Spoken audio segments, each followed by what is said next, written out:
global commodity prices at an all-time low, the Indian metal industry is feeling the heat. Imports are high, capacity utilization is low, and production costs are skyrocketing. All this has the sector hoping the government will come through with relief measures in Budget 2016. Here's Anshu Sharma and Surbhi Upadhyay detailing the sector's budget wish list.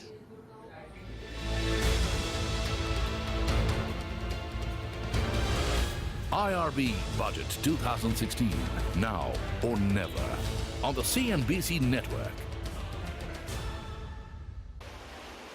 India may have the world's 7th largest bauxite reserves at its disposal, but that's no help. Imports from China and the Middle East have surged to 56% in the last 5 years, putting domestic metal companies at a big disadvantage, prompting them to seek protection from the government.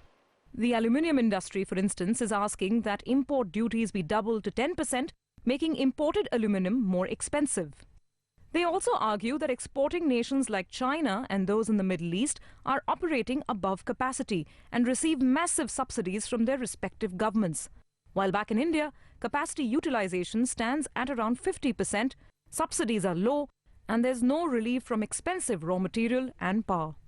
What we are really hoping for is that coal prices will not go up, that freight to industry will not go up, and that actually we will see a lot of stimulus to demand, which will help. Aluminium has been growing at 11% demand year on year, and that Make in India concept of the Prime Minister leads to more demand of aluminium. But some of these demands may not really materialize, especially when helping one sector may hurt another. These secondary and downstream industry is saying that you should not increase this duty.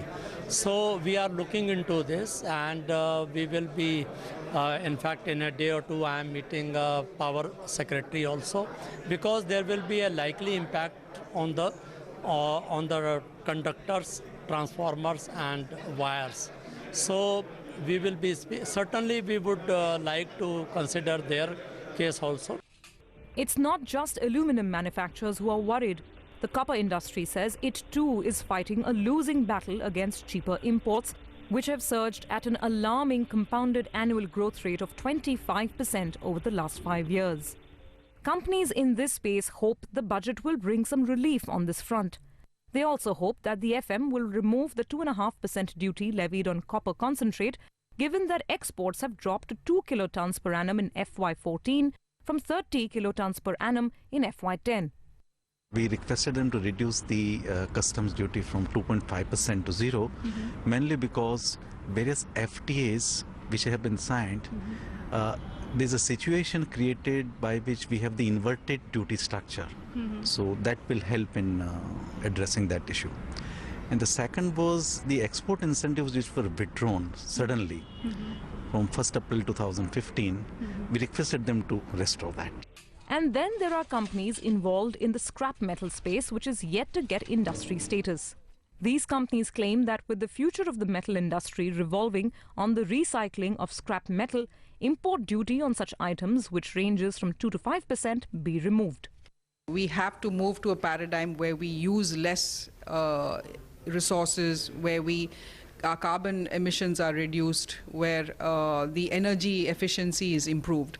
So for all these, the recycling industry is an excellent candidate which government would like to support fully. Of course, the metal industry is as prone to cyclical downturns as any other cyclical industry.